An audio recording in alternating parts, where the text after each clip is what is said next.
Hi ನಮಸ್ತೆ ಎಲ್ಲರಿಗೂ info media ಜಗತ್ತು ಚಾನಲಿನ ಮತ್ತೊಂದು ವಿಡಿಯೋಗೆ ಸುಸ್ವಾಗತ. ಸ್ನೇಹಿತರೆ, ಎಲ್ಲರೂ ಹೇಗಿದ್ದೀರಾ? ಎಲ್ಲರೂ ಚೆನ್ನಾಗಿದ್ದೀರಾ ಅಂದ್ಕೊಂಡಿದ್ದೀನಿ.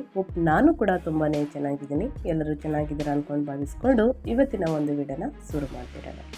ಇವತ್ತಿನ ಒಂದು ವಿಡಿಯೋದಲ್ಲಿ ಕನ್ಯಾ ರಾಶಿಯವರ ಫಲ ಅಂದರೆ ಸೆಪ್ಟೆಂಬರ್ 2025ರಲ್ಲಿ ಸ್ನೇಹಿತರೆ ನಿಮ್ಮ ಮಾಸ ಭವಿಷ್ಯದಲ್ಲಿ ಏನೆಲ್ಲ ಬದಲಾವಣೆಗಳನ್ನು ನೋಡಲಿದ್ದೀರಿ ಅಂದರೆ ನಿಮ್ಮ ವೃತ್ತಿ ಜೀವನ, ನಿಮ್ಮ ಆರ್ಥಿಕ ಸ್ಥಿತಿ, ಕುಟುಂಬ ಜೀವನ, ಇನ್ನು ನಿಮ್ಮ ವೈಯಕ್ತಿಕ ಜೀವನ, ಪ್ರೇಮ ಜೀವನ, ಮದುವೆ ಯೋಗ ಇದೆಯಾ, ಸಂತಾನ ಬಗ್ಗೆ ಇದೆಯಾ, ಇನ್ನು ಆಸ್ತಿ ವಾಹನ ಮನೆ ಖರೀದಿ ಮಾಡೋ ಯೋಗ ಇದೆಯಾ, ಯಾವ ದಿನಾಂಕ ಚೆನ್ನಾಗಿದೆ ಖರೀದಿ ಮಾಡುವುದಕ್ಕೆ, ಇನ್ನು ಯಾವ ತಿಂಗಳು ಬೆಟರ್ ಇದೆ ಅನ್ನೋದು ಕೂಡ ಕನ್ಯಾ ರಾಶಿಯವರಿಗೆ ಮಾತ್ರ ಇದೇ ವಿಡಿಯೋದಲ್ಲಿ ತಿಳಿಸ್ಕೊಡ್ತೀನಿ. ಇನ್ನು ಅಡೆತಡೆಗಳು ಬಂದಿದ್ದಲ್ಲಿ ಏನೆಲ್ಲ ಪರಿಹಾರಗಳು, ಆದಷ್ಟು ಮನೆಯಲ್ಲೇ ಮಾಡುವಂಥ ಸಣ್ಣ ಪುಟ್ಟ ಪರಿಹಾರಗಳನ್ನು ಏನೆಲ್ಲ ಮಾಡಬೇಕು ಅನ್ನೋದನ್ನ ಇದೇ ವಿಡಿಯೋದಲ್ಲಿ ತಿಳಿಸ್ಕೊಡ್ತೀನಿ.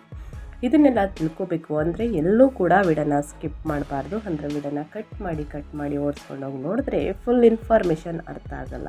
ಸೊ ಹಾಗಾಗಿ ಮೊದಲಿಂದ ಕೊನೆ ತನಕ ವಿಡಿಯೋನ ವಾಚ್ ಮಾಡಿ, ವಿಡಿಯೋದಲ್ಲಿ ಒಳ್ಳೆ ಮಾಹಿತಿ ಸಿಕ್ಕಿದ್ದಲ್ಲಿ ವಿಡಿಯೋಗೊಂದು ಲೈಕ್ ಕೊಟ್ಟು, ಇನ್ನೂ ನನ್ನ ಚಾನಲ್ನ ಸಬ್ಸ್ಕ್ರೈಬ್ ಮಾಡ್ಕೊಂಡಿಲ್ಲ ಅಂದರೆ ಇನ್ಫಾರ್ಮೇಡಿಯಾಗೆ ಸಬ್ಸ್ಕ್ರೈಬ್ ಆಗಿ ನಿಮ್ಮ ಅಭಿಪ್ರಾಯವನ್ನು ಕಮೆಂಟ್ ಬಾಕ್ಸಲ್ಲಿ ತಿಳಿಸಿ.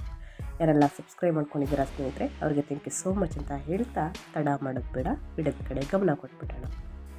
ಹಾಗೂ ಶ್ರೀ ಕಾರ್ಯಸಿದ್ಧಿ ಆಂಜನೇಯ ಸ್ವಾಮಿ ಜ್ಯೋತಿಷ್ಯವರಿಂದ ಸ್ನೇಹಿತರೆ ನಿಮ್ಮ ಜೀವನದಲ್ಲಿ ಆಗುವ ಸಕಲ ಸಮಸ್ಯೆಗಳಾದಂತಹ ಸತಿಪತಿ ಕಲಹ, ಭೂಮಿ ವಿಚಾರ, ಕೋರ್ಟ್ ಕೇಸ್, ವ್ಯಾಪಾರ, ಹಣಕಾಸಿನ ತೊಂದರೆ, ಸ್ತ್ರೀಯರ ಗುಪ್ತ ಸಮಸ್ಯೆ, ಹೀಗೆ 10 ಹಲವಾರು ಸಮಸ್ಯೆಗಳಿಗೆ ಶಾಶ್ವತ ಪರಿಹಾರವನ್ನು ಮಾಡಿಕೊಡ್ತಾರೆ.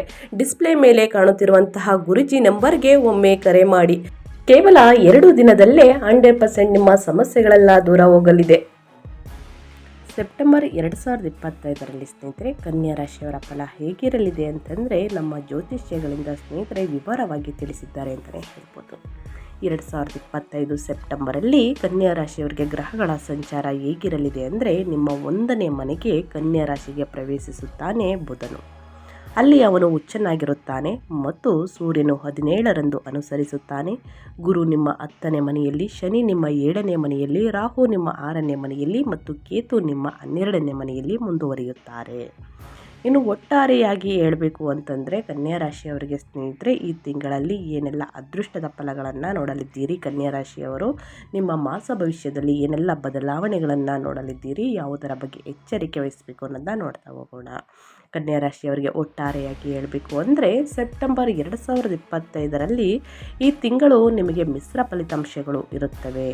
ನಿಮ್ಮ ರಾಶಿಯ ಅಧಿಪತಿಯಾದ ಬುಧನು ತನ್ನ ಉಚ್ಚ ಸ್ಥಿತಿಯಲ್ಲಿ ನಿಮ್ಮ ರಾಶಿಗೆ ಬರುವುದರಿಂದ ಬೌದ್ಧಿಕ ಚುರುಕುತನ ಮತ್ತು ವೈಯಕ್ತಿಕ ಗಮನ ಹೆಚ್ಚಾಗುತ್ತದೆ.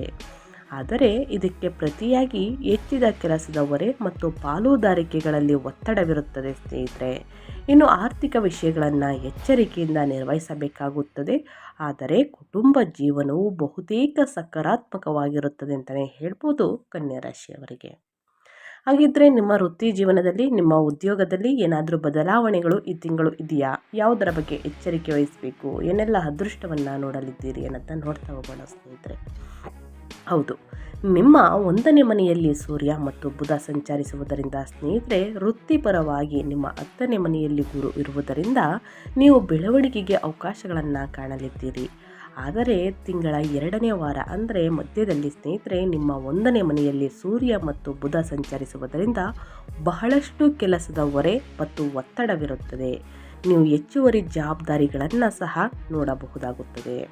ಇನ್ನು ಸಹೋದ್ಯೋಗಿಗಳು ಮತ್ತು ಮೇಲಧಿಕಾರಿಗಳೊಂದಿಗೆ ಸರಿಯಾದ ಸಂವಹನವನ್ನು ಕಾಪಾಡಿಕೊಳ್ಳಿ. ಸಣ್ಣ ಪುಟ್ಟ ವಾದ ವಿವಾದಗಳು ಬರಬಹುದು, ತಾಳ್ಮೆಯನ್ನು ಕಾಪಾಡಿ ಸ್ನೇಹಿತರೆ. ಇನ್ನು 2ನೇ ವಾರದ ನಂತರ ಬಡ್ತಿ ಅಥವಾ ಉತ್ತಮ ಸ್ಥಾನವನ್ನು ಪಡೆಯುವ ಅವಕಾಶವಿರುತ್ತದೆ. ಸೊ ಹಾಗಾಗಿ ಅವರ ಮೇಲಧಿಕಾರಿಗಳಿಂದಲೇ ನಿಮಗೆ ಪ್ರಶಂಸೆ ಸಿಗಲಿದೆ ಸ್ನೇಹಿತರೆ. ಅಲ್ಲಿ ತನಕ ಸಂವಹನದಿಂದ ಕಾಯುವುದು ಬಹಳ ಮುಖ್ಯ. ಇನ್ನು ನಿಮ್ಮ ಹಣಕಾಸಿನ ಬಗ್ಗೆ ಹೇಳೋದಾದರೆ ಈ ತಿಂಗಳು ಹೇಗಿರಲಿದೆ, ಏನೆಲ್ಲ ಬದಲಾವಣೆಗಳನ್ನು ನೋಡಲಿದ್ದೀರಿ, ಯಾವುದರ ಬಗ್ಗೆ ಎಚ್ಚರಿಕೆ ವಹಿಸಬೇಕು ಅನ್ನೋದಾದರೆ ಆರ್ಥಿಕವಾಗಿ ಈ ತಿಂಗಳು ಸಾಮಾನ್ಯವಾಗಿರುತ್ತದೆ. ಏಕೆಂದರೆ ಕುಟುಂಬ ಸಮಾರಂಭಗಳು ಅಥವಾ ಮಕ್ಕಳ ಆರೋಗ್ಯದಿಂದಾಗಿ ಕೆಲವು ಅನಿರೀಕ್ಷಿತ ಖರ್ಚುಗಳು ಬರಬಹುದು. ತಪ್ಪು ಬಿಲ್ ಪಾವತಿಸುವ ಸಾಧ್ಯತೆ ಬರಬಹುದು. ಬಹಳಷ್ಟು ಎಚ್ಚರಿಕೆ ವಹಿಸಿ. ಇನ್ನು ಅನಗತ್ಯ ಖರ್ಚುಗಳಿಂದ ಆದಷ್ಟು ದೂರವಿದ್ಬಿಡಿ. ಇನ್ನು ಖರ್ಚು ಮಾಡುವಾಗ ಜಾಗರೂಕರಾಗಿರಿ. 3ನೇ ವಾರದಿಂದ ನಿಮ್ಮ 2ನೇ ಮನೆಯಲ್ಲಿ ಮಂಗಳನಿರುವುದರಿಂದ ನಿಮ್ಮ ಆದಾಯದಲ್ಲಿ ಉತ್ತಮ ಬೆಳವಣಿಗೆಯನ್ನು ಕಾಣಲಿದ್ದೀರಿ. ಆದರೆ ನಿಮ್ಮ ಮಾತು ಕಠಿಣವಾಗಬಹುದು ಸ್ನೇಹಿತರೆ. ಇನ್ನು ಕುಟುಂಬ ಜೀವನ ಹೇಗಿರಲಿದೆ, ವೈಯಕ್ತಿಕ ಜೀವನದಲ್ಲಿ ಏನೆಲ್ಲ ಬದಲಾವಣೆಗಳನ್ನು ನೋಡಲಿದ್ದೀರಿ, ಯಾವುದರ ಬಗ್ಗೆ ಸ್ನೇಹಿತರೆ ಎಚ್ಚರಿಕೆ ವಹಿಸಬೇಕು ಅನ್ನೋದಾದರೆ, ಕೌಟುಂಬಿಕವಾಗಿ ಈ ತಿಂಗಳು ಉತ್ತಮವಾಗಿರುತ್ತದೆ. ಯಾವುದೇ ತೊಂದರೆ ಇರುವುದಿಲ್ಲ ಅಂತಲೇ ಹೇಳ್ಬೋದು. ನೀವು ಒಂದು ಕುಟುಂಬ ಸಮಾರಂಭಕ್ಕೆ ಹಾಜರಾಗಬಹುದು, ಶುಭ ಕಾರ್ಯಕ್ಕೆ ಹೋಗಬಹುದು ಅಥವಾ ಸಂಬಂಧಿಕರನ್ನು ಭೇಟಿ ಮಾಡಬಹುದು. ನಿಮ್ಮ ಕುಟುಂಬ ಸದಸ್ಯರ ಆರೋಗ್ಯವು ಸುಧಾರಿಸುತ್ತದೆ. ನಿಮ್ಮ 7ನೇ ಮನೆಯಲ್ಲಿ ಶನಿಯ ಸಂಚಾರವು ನಿಮ್ಮ ವೈವಾಹಿಕ ಜೀವನದಲ್ಲಿ ಸ್ವಲ್ಪ ಒತ್ತಡವನ್ನು ಉಂಟು ಮಾಡಬಹುದು. ನಿಮ್ಮ ಸಂಗಾತಿಯೊಂದಿಗೆ ಸಣ್ಣ ಪುಟ್ಟ ಜಗಳ, ವಾದ ವಿವಾದಗಳು, ಮಾತುಕತೆಗಳು ಸ್ವಲ್ಪ ಜೋರಾಗ್ಬೋದು ಈ ತಿಂಗಳು ಅಂತಲೇ ಹೇಳ್ಬೋದು. ಆದ್ದರಿಂದ ನಿಮ್ಮ ಸಂಗಾತಿಯೊಂದಿಗೆ ಆದಷ್ಟು ತಾಳ್ಮೆಯಿಂದ ವರ್ತಿಸಿ ಸ್ನೇಹಿತರೆ. ನಿಮ್ಮಿಬ್ಬರ ಬಾಂಧವ್ಯ ಗಟ್ಟಿಯಾಗಿರಬೇಕು, ಮುಂದಿನ ದಿನಗಳಲ್ಲಿ ಒಳಿತಾಗಿರಬೇಕು ಅಂತಂದರೆ ಇಂದಿನ ದಿನ ತಾಳ್ಮೆಯಿಂದ ಇರುವುದು ಬಹಳ ಮುಖ್ಯವಾಗುತ್ತದೆ. ಕೂತು ಬಗೆಹರಿಸಿ ಸ್ನೇಹಿತರೆ, ಮಾತನಾಡಿ ಬಗೆಹರಿಸುವುದು ಉತ್ತಮ. ಇನ್ನು ನಿಮ್ಮ ಆರೋಗ್ಯದ ಬಗ್ಗೆ ಹೇಳೋದಾದರೆ, ಏನೆಲ್ಲ ಬದಲಾವಣೆಗಳನ್ನು ಈ ತಿಂಗಳಲ್ಲಿ ನೋಡಲಿದ್ದೀರಿ, ಯಾವುದರ ಬಗ್ಗೆ ಎಚ್ಚರಿಕೆ ವಹಿಸಬೇಕು ಅಂದರೆ, ಆರೋಗ್ಯದ ದೃಷ್ಟಿಯಿಂದ ಈ ತಿಂಗಳು ಸಾಮಾನ್ಯವಾಗಿರುತ್ತದೆ ಸ್ನೇಹಿತರೆ, ಉತ್ತಮವಾಗಿಲ್ಲ ಅಂತಲೇ ಹೇಳ್ಬೋದು. ಸೊ ಅದರ ಬಗ್ಗೆ ಎಚ್ಚರಿಕೆ ವಹಿಸಿ. ಇನ್ನು ಕೆಲಸದ ಒತ್ತಡದಿಂದಾಗಿ ನೀವು ಕುತ್ತಿಗೆ ಮತ್ತು ಮಂಡಿ ನೋವು, ನರವ್ಯೂಹಕ್ಕೆ ಸಂಬಂಧಿಸಿದ ಆರೋಗ್ಯ ಸಮಸ್ಯೆಗಳು ಎದುರಿಸಬಹುದು. ಸೊ ಹಾಗಾಗಿ ಬಹಳಷ್ಟು ಎಚ್ಚರಿಕೆ ವಹಿಸಿ. ಈ ಸಮಸ್ಯೆಯನ್ನು ನಿವಾರಿಸಲು ಸರಿಯಾದ ವಿಶ್ರಾಂತಿ ತೆಗೆದುಕೊಳ್ಳಿ. ಈ ತಿಂಗಳು ನೀವು ಶೀತ ಮತ್ತು ಕೆಮ್ಮಿನಂತಹ ಶ್ವಾಸಕೋಶಕ್ಕೆ ಸಂಬಂಧಿಸಿದ ಆರೋಗ್ಯ ಸಮಸ್ಯೆಗಳನ್ನು ಎದುರಿಸಬಹುದು. ಈ ತಿಂಗಳವಿಡೀ ಸೂರ್ಯನ ಗೋಚರವು ಅನುಕೂಲಕರವಾಗಿಲ್ಲದಿರುವುದರಿಂದ ಬಿಸಿಗೆ ಸಂಬಂಧಿಸಿದ ಆರೋಗ್ಯ ಸಮಸ್ಯೆಗಳು ನಿಮ್ಮನ್ನು ಕಾಡಬಹುದು. ಮಾನಸಿಕ ಒತ್ತಡವನ್ನು ಕಡಿಮೆ ಮಾಡಲು ಧ್ಯಾನ ಅಥವಾ ಯೋಗ ಅಥವಾ ಮೆಡಿಟೇಷನ್ನ ಮಾಡುವುದು ಬಹಳ ಉಪಯುಕ್ತ. ಒಂದು ಅರ್ಧ ಗಂಟೆಗಳ ಕಾಲ ಸ್ನೇಹಿತರೆ ಮನೆಯಲ್ಲೇ ಕೂತು ಧ್ಯಾನವನ್ನು ಮಾಡಿ, ಯೋಗವನ್ನು ಮಾಡಿ, ವ್ಯಾಯಾಮವನ್ನು ಮಾಡುವುದರಿಂದ ನಿಮ್ಮ ಆರೋಗ್ಯ ಸುಧಾರಿಸಲಿದೆ.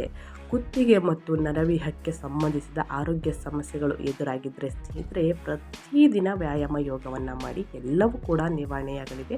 ಇದರ ಜೊತೆಗೆ ಸ್ನೇಹಿತರೆ ಸಣ್ಣ ಪುಟ್ಟ ಜ್ವರ, ನೆಗಡಿ, ಶೀತ ಬರಬಹುದು. ಅದರ ಬಗ್ಗೆ ಕಡೆ ಗಮನಹರಿಸಿ. ಇನ್ನೇನು ಅಷ್ಟೇನು ಪ್ರಾಬ್ಲಮ್ ಇಲ್ಲ ಅಂತಲೇ ಹೇಳ್ಬೋದು. ನಿಮ್ಮ ಆರೋಗ್ಯ ನಿಮ್ಮ ಕೈಯಲ್ಲೇ ಇದೆ. ಇನ್ನು ವ್ಯಾಪಾರದ ಬಗ್ಗೆ ಹೇಳೋದಾದರೆ, ವ್ಯಾಪಾರದಲ್ಲಿರುವವರಿಗೆ ಈ ತಿಂಗಳು ಸಾಮಾನ್ಯ ವ್ಯಾಪಾರವಿರುತ್ತದೆ.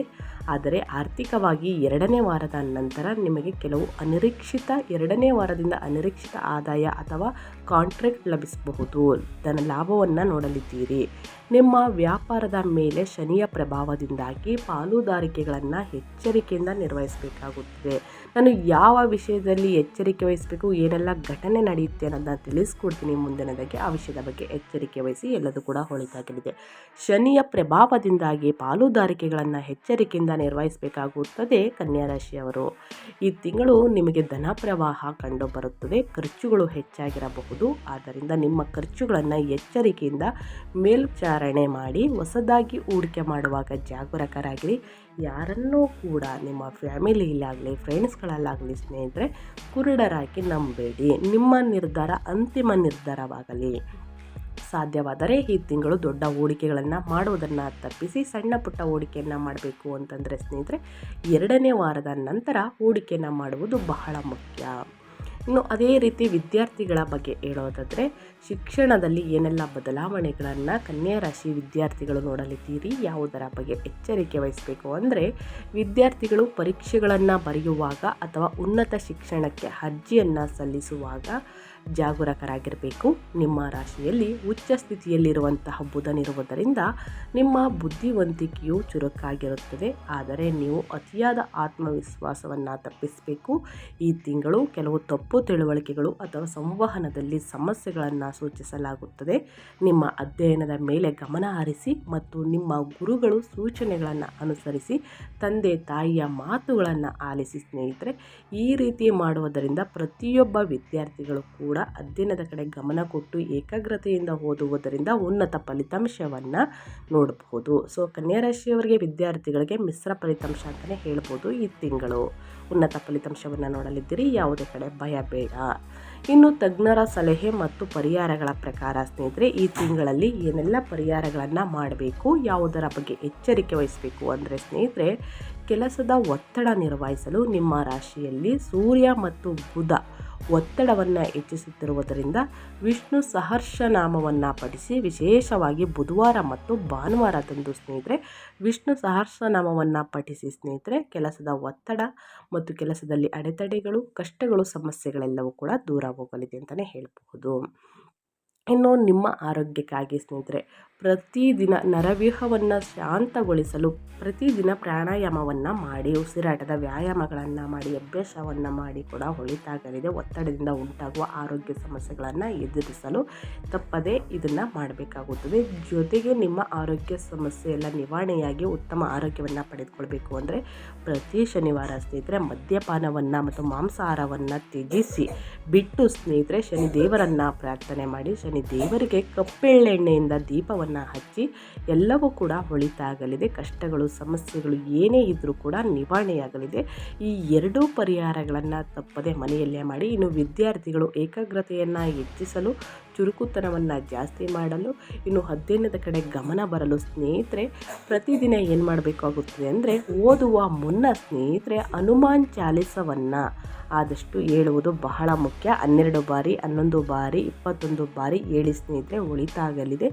ಯಾವುದೇ ಕಷ್ಟಗಳು, ಸಮಸ್ಯೆಗಳು ಬಂದಿದ್ದಲ್ಲಿ ಈ ಪರಿಹಾರವನ್ನು ಮಾಡಿ ಸ್ನೇಹಿತರೆ ಎಲ್ಲವೂ ಕೂಡ ನಿವಾರಣೆಯಾಗಲಿದೆ ಅಂತ ಹೇಳ್ತಾ ನಾನು ವಿಡಿಯೋನ ಎಂಡ್ ಮಾಡ್ತಾ ಇದ್ದೀನಿ. ದಯವಿಟ್ಟು ಕನ್ಯಾ ರಾಶಿಯವರಿಗೆ ಈ ವಿಡಿಯೋದಲ್ಲಿ ಒಳ್ಳೆಯ ಮಾಹಿತಿ ಸಿಕ್ಕಿದರೆ ತಪ್ಪದೇ ವಿಡಿಯೋಗೊಂದು ಲೈಕ್ ಕೊಡಿ ಸ್ನೇಹಿತರೆ.